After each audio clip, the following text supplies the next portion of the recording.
Good evening. This is Reverend Dr. Suellen Miller, and I am here for Thrive on Thursday. Today, I'm going to continue with Ventura Papke's spiritual reminders. This is number 6, and she says I'm going to continue talking about meditation and reveal to you notes that I have made on meditation. Unfortunately, I have not always written who the author was, so I can't give credit where credit is due, but I believe it will be of value to each one and hope you will forgive me for being negligent to the authors. First of all, I would like to share with you the definition of meditation that Dr. Ernest Holmes gives in the textbook. The general acceptance of the term meditation is contemplation or continuous thought. We mean to convey something more, the recognition of the Father within, the certainty of our oneness with the whole, the immediate availability of the power and wisdom resulting from this oneness. Such communication with God brings harmony into our lives and affairs, establishes the law of health and prosperity, and makes us a light to all who cross our pathway. Meditation is absorbing an idea into consciousness. It is continuous thought, and thought increases wisdom. What we desire to do in meditation is to come into a greater acceptance of the presence of God. Meditation is deliberation. Group thinking is an activity of the intellect. Spiritual meditation is of the total self. It is emotional maturity, self-verification. It is a true reunion with the truth. It reaches out for an immediate encounter within. In prayer, man talks to God. In meditation, God talks to man. The mind must stop its tattling, and perfect silence reigns. Meditation is the path of desires. It's prayer in itself is nothing more than the devout intent of the soul directed to God, whether of getting of good or removal of evil. Man, through grace, can have knowledge of all other creatures and their works, even if the works of God himself, and can reason about them aright. But of God, no man can think. This is the cloud of unknowing.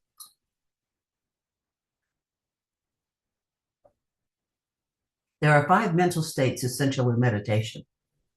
They are wishful purpose, restful spirit, mindfulness, true insight, and clearness. Now, to keep the mind from wandering, focus the attention on the tip of the nose or the space between the eyes or the navel or on some object, a place, a flower, a bowl of water, in such a location as you can look at it while meditating. Think of anything and everything that relates to the object of its relationship to you.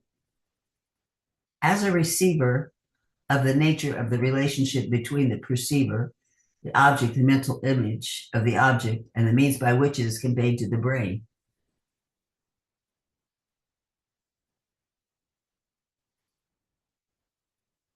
Strive for realization of the insubstantiality of the material substance and the universality of the seeing mind. In Hindu meditation, hold the thought that God alone is real. Man's greatest work is to reach God. There is only one point of view, and the whole year is one vast temptation, the divine illusion. Hindu has developed a strong sense of the unity of life. It's now by hundreds of names. It's known by hundreds of names, though many manifestations of its kind, and through many manifestations in form. A temple to each of them is God. Now, the technique for meditation. First, a quiet place. Second, be comfortable. Focus your attention, eyes closed, at a point between your eyebrows that we speak of as the third eye. According to the masters, it is a physical center of eternal light. Sit motionless for at least 5 minutes, and 10 if possible. If stuff comes into our awareness and tends to lead our attention away, gently bring your attention back to the focal point. Don't be impatient with God. Developing patience requires listening to this, let me take that back.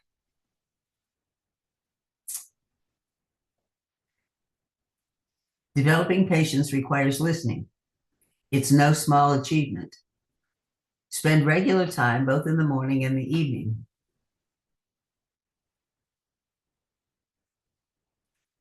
Move then to relax in a comfortable position. Take a deep breath. Relax the body. Start with the upper back of the head and the forehead, the lower back of the head. Relax the neck and the shoulders. Relax the upper arms, the forearms, the wrist, the fingers and the hands. Relax the upper chest. Relax the lower back and abdomen. Relax the hips, the thighs, the knees, the calves, the ankles, the instep of the feet. So we're going to relax the entire body now and let all tension drift down, down, down, and out. Now that we've relaxed our physical body, let us relax our mental and emotional bodies into the Christ consciousness by saying, I and my Father are one.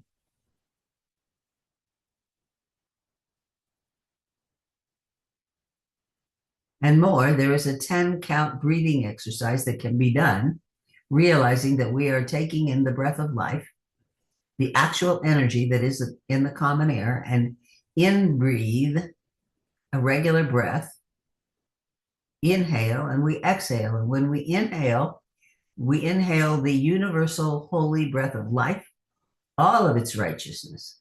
And we exhale compassion, love, generosity, tolerance, patience, and blessings of right action to all. And then we take a regular breath.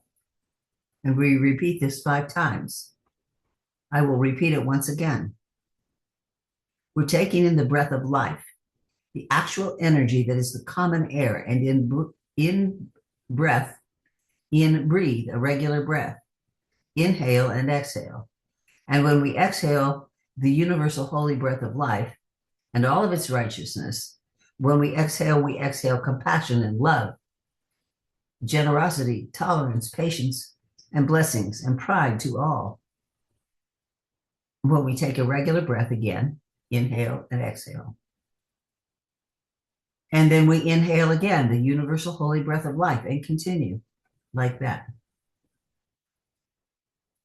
When we finish with our 10 breaths, we say something like this. I am now in the presence of pure being. I hold the radiance of the Christ light within. I am a divine part of this life. I behold the Christ of God through my desire to experience and express my oneness with God. I stand in consciousness now that the infinite principle of with that infinite principle of the universe. There is, of course, something that is extremely important in satisfactory meditation.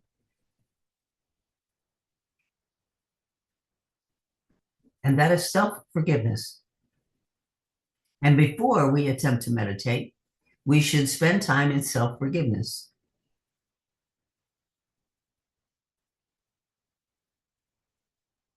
We can build huge boulders that block our progress. And I know how true that is. We move to know that we now experience peace with God and all mankind, and we have practiced, therefore, forgiveness. We now experience love. No longer do I experience fear or doubt. I behold only perfection of all things. Nothing can separate me from the love of God. I am one with the living God. I accept my oneness now. There is no separation. God and man are one.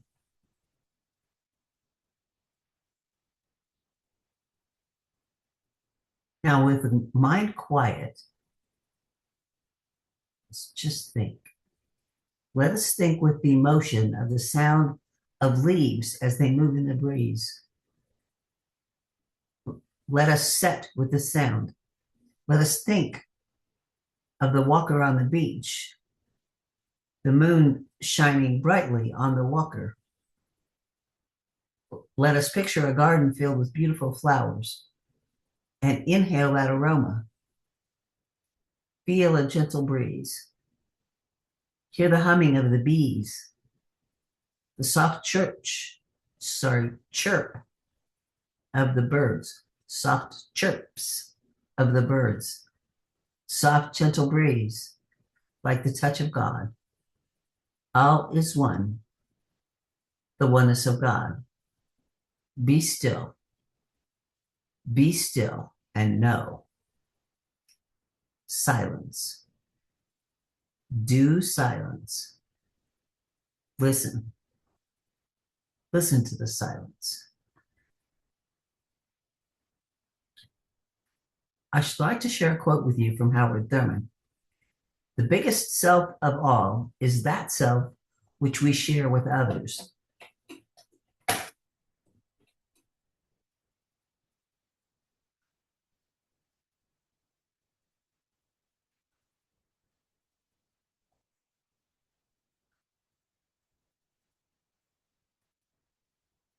This is the one vine of which we are all branches, the life of God in which our own individual lives are based. Since God is love, and love is so important in our lives, let us talk a little of love. The importance of love for the last few years has been a prime factor in many, many, many books. Like psychologists and psychiatrists, the mental attitudes and thoughts are becoming more important and more important in our lives. Our understanding of love, our relationship with life, with our fellow man, plays an important role in our physical, mental, and emotional reaction to our lives. Dr. Holmes says, love is the self-givingness of the spirit through the desire of life to express itself in terms of creation. Love is at the center of man's being, in the calm, continuous proliferations of life are governed by love. Love is the highest gift given, the greatest gift on earth, an invisible force. Trying to describe love is like trying to describe God. Man needs to express love. Emmett Fox says, love is impersonal goodwill. We know that it is the unity between God and man, and man, free condemnation, free of fear. Love is the healing power, for it is the pure power of God. Perhaps the greatest chapter on love in the Bible is 1 Corinthians, the 13th chapter. If you're having a problem with someone, try reading the 13th chapter of 1 Corinthians once a day. This has worked miracles in the lives of many people. The gift of prophecy, faith, speaking in languages, giving all one has to the poor, even being burned at the stake, is nothing without love. Love is patient. Love is kind. It's never jealous or envious. It is not satisfied, rude, or irritable.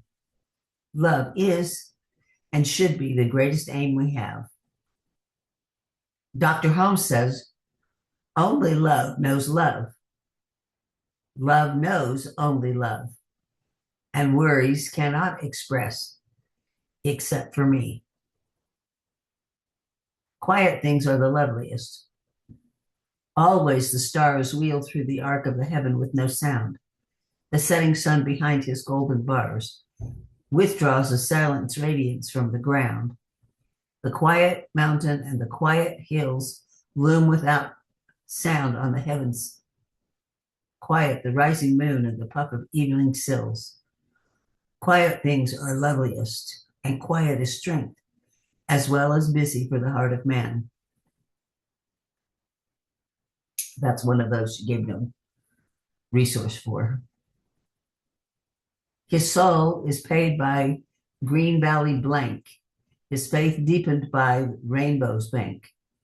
Hearing from tranquil skies it speaks of love, a whisper before be still and know that I am God. The great metaphysical poet Ella Wheeler Wilcox wrote, let there be many windows to your soul, that all the glory of the universe may beautify it. Not the narrow pane of one poor creed can catch the radiant rays that shine from countless sources. Tear away the blinds of superstition and let the light pour through fair windows, broad as truth itself and high as God.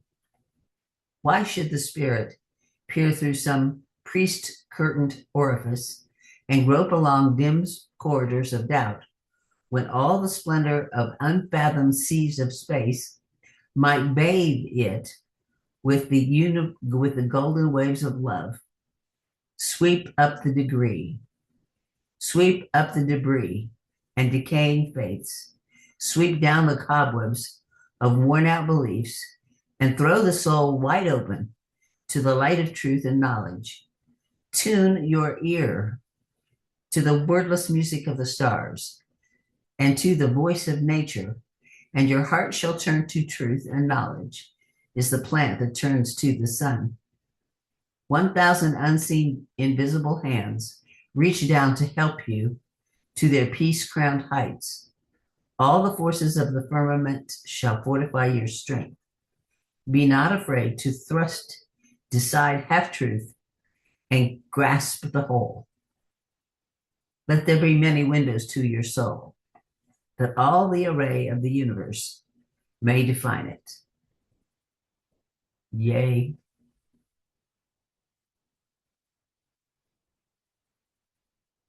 On the second side of this CD, Ventura Papke talks about healing. We must believe in healing. In God's healing, we must believe in God's healing life in our midst. In Ezekiel chapter 36, verse 26, we read, a new heart. Also I will give unto you a new spirit will I put within you. Do you believe God's healing love strengthens and heals you? Do you believe that the power of Christ is within you? You can be healed and now. Do you believe that God is everywhere equally present? And that includes you. Do you believe that as you open your mind to ideas, you will experience perfect faith, abundance of all good, and that God does answer prayer? Believe God's healing power is within you right now, revealing this truth that your health is perfect and the abundance of all good is yours now. It is the faith of those that I ask that this is the healing prayer. Everyone has this power, but most fail to use it or recognize it. Faith comes by a continually unfoldment, an understanding of the one presence and the one power. We deal with definite principles of spiritual law. Quimby, the father of scientific prayer, taught the importance of our conception of the unity of God and man. Jesus asked the question, "Wouldst thou be made of?" I believe this could only mean body, mind, and soul. Who knew that in our innermost being of man, there was perfect being, for only that which indwells man can come forth. God's healing power has not diminished. For with every newborn child, it increases. It is our attitude, yours and mine, concerning the healing power that reveals its greatness. We really do not feel, but we reveal what is already truth, our own perfect self. To experience the wholeness that is our heritage, we need to think. We need to change the pattern of our thinking. Remember, as a man thinketh in his heart, so is he.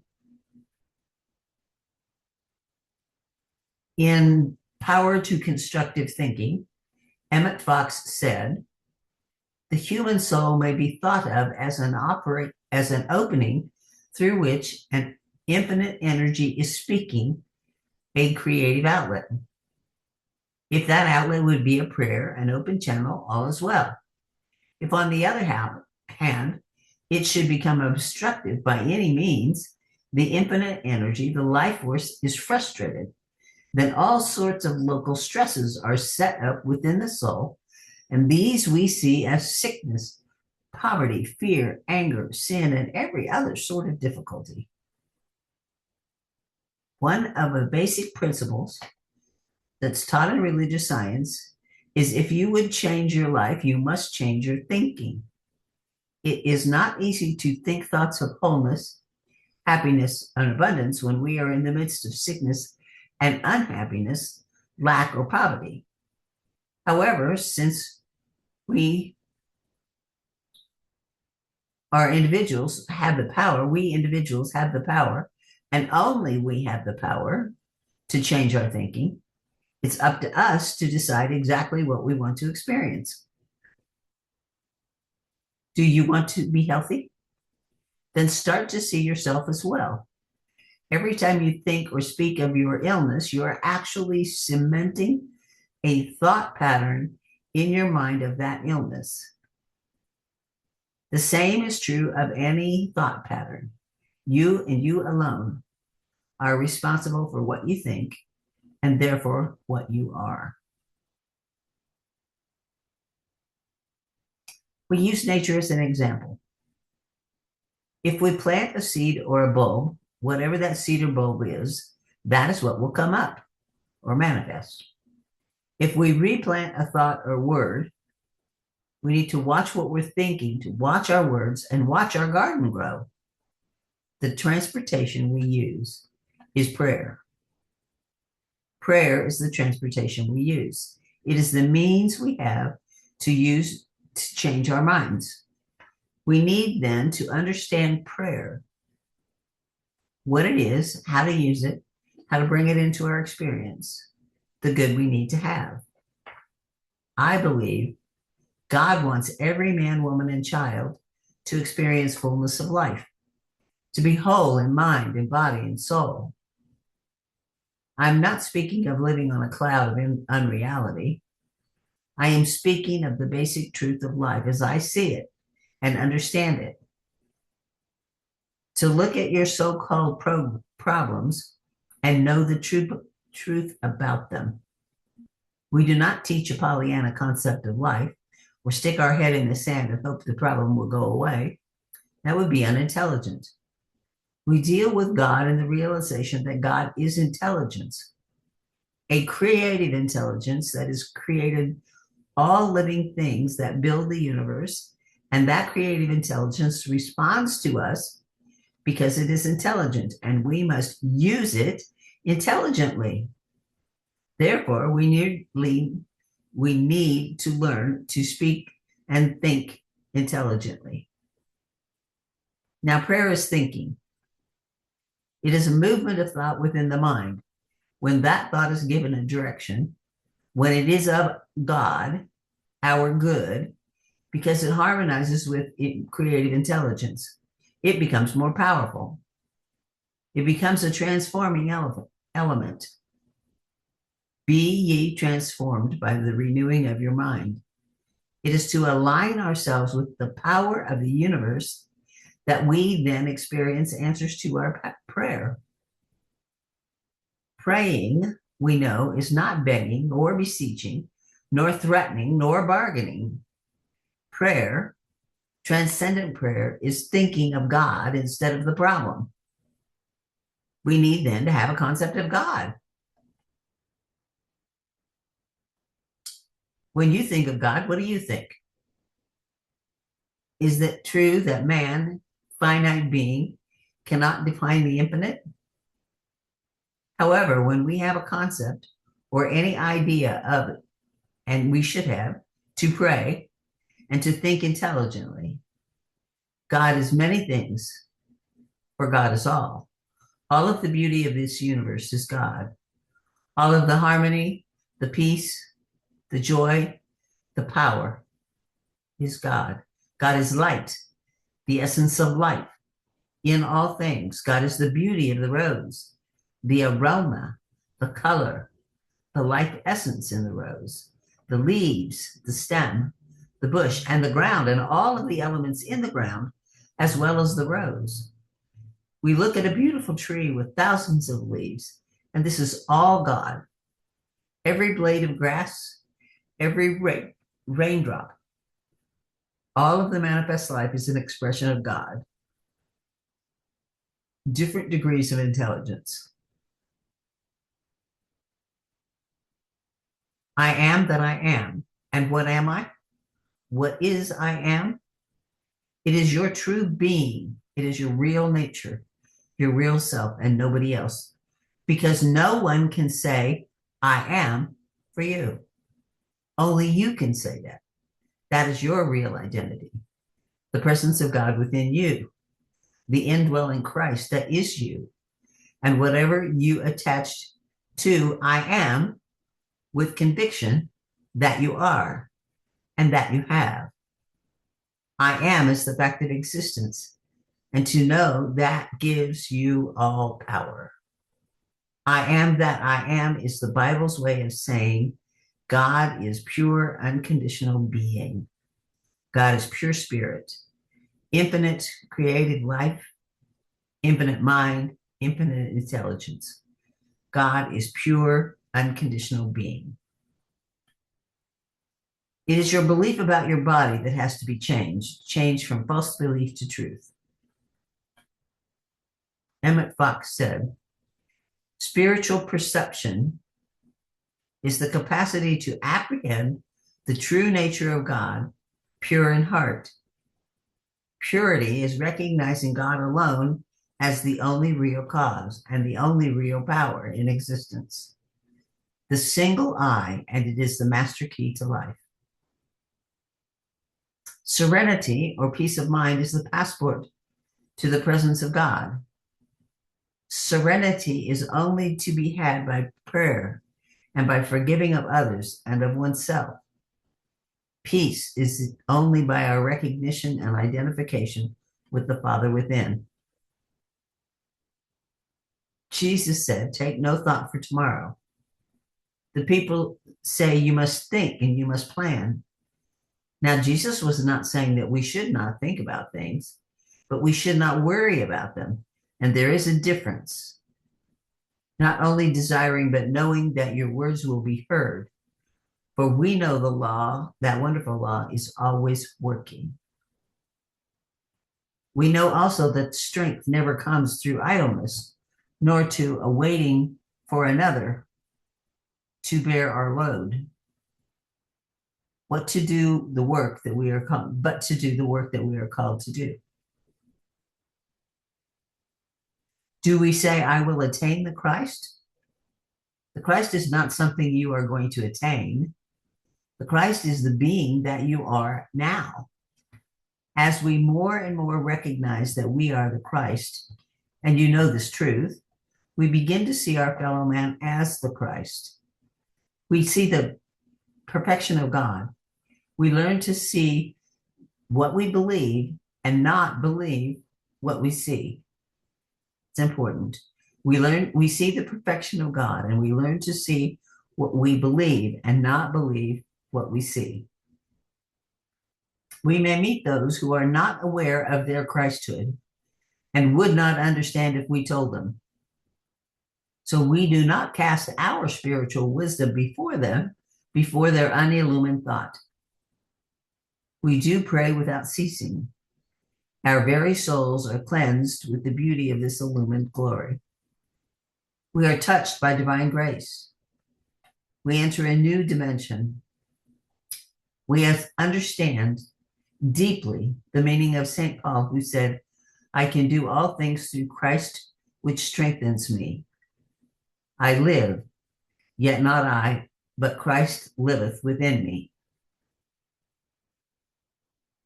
We dwell in the secret place of the Most High. There shall be no evil befall me. There shall no evil befall me, neither shall any plague come nigh thy dwelling. It's in Psalm 91.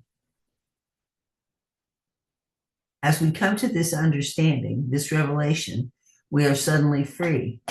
We live in conscious awareness of the indwelling presence. Meister Eckhart says, God does not work in all hearts alike, but according to the preparation and sensitivity he finds in each. Since we do not stand still in life, we either move forward or backward. Which way we move depends entirely on the quality of our thought. Every condition or circumstance of our life can be changed to suit our conscious desires. Universal mind, the one we all use, knows neither limitation nor lack, sickness nor disease. It knows only to create only out of itself, which is perfect, whole, and complete. And it flows through the mind of man. It remains creative. It creates now according to man's thought. It creates exactly what the mind of each one thinks into it. The thought habits of the conscious mind are man's greatest barriers or obstructions to spiritual unfoldment. We used to commune with God in the moment-to-moment awareness of him. Longfellow wrote, not in the clamor of the crowded street, not in shouts and plaudits of the throng, but in ourselves, our triumph and defeat. Spiritual awareness is man's heritage. We are spiritual beings with physical form. When we become aware of our true self, which we do when we woo that Christ within, let the radiance of this light shine forth. When we lose self and be cool, come aware only of that inner higher self. When we do, we have reached spiritual awareness. There is a scientific way of thinking, and since thinking is a perpetual process, it is essential to direct it intelligently. A mind is no smaller, nor greater than its conceptions. We are told with all our getting, get understanding. Since the intention of the universal mind is for our good, it is imperative our own mind is directed for our good. Jesus, the master teacher, knew the law and working with it performed miracles. However, he never took credit. He always says, not me, but the Father within me doeth the work. It is your faith that has healed you. We create our own life. We do not just find love, happiness, or success. These cannot be bought, nor can they be borrowed. These cannot be given, but they can be self-created. We plant the seeds and we cultivate. We cultivate the seed planted in the soil of mind, and it is cultivated by our thoughts. Once again, in Proverbs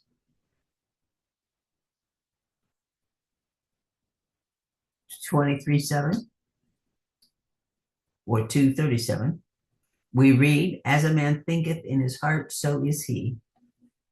Since man's mental state regulates the action and direction of what forces, faculties, and powers, it is imperative that our attention be given to the mental state. Mental attitudes have their origin in our point of view. This is why we must constantly expand our consciousness. Since mind creates either affirmative ideas or negative ones, we determine by our ideas which shall be created. The condition we experience is the effect, not the cause. Man cannot stop thinking, but he can change his thinking. It is not easy, but it is possible. We believe, of course, that heaven is a state of mind. Jesus said to seek ye first the kingdom of heaven, and all things will be added. Now, is your mind disciplined? Do you have a dominating appetite? Are you venting your feelings of impatience, unhappiness, dishonesty, malice, hate, pride, envy, conceit, etc.? Any days not controlled will delay your good. Man is given choice, the choice to think what he wants. When this power of choice is used properly, it determines the conditions of life. Organize your thoughts. Without discipline, we will get nowhere. It is hard work, but it is worth trying. Knowledge and understanding will most certainly help rid us of fear and doubt. We are what we think. The law of thinking is a creative law of the universe. And so it is.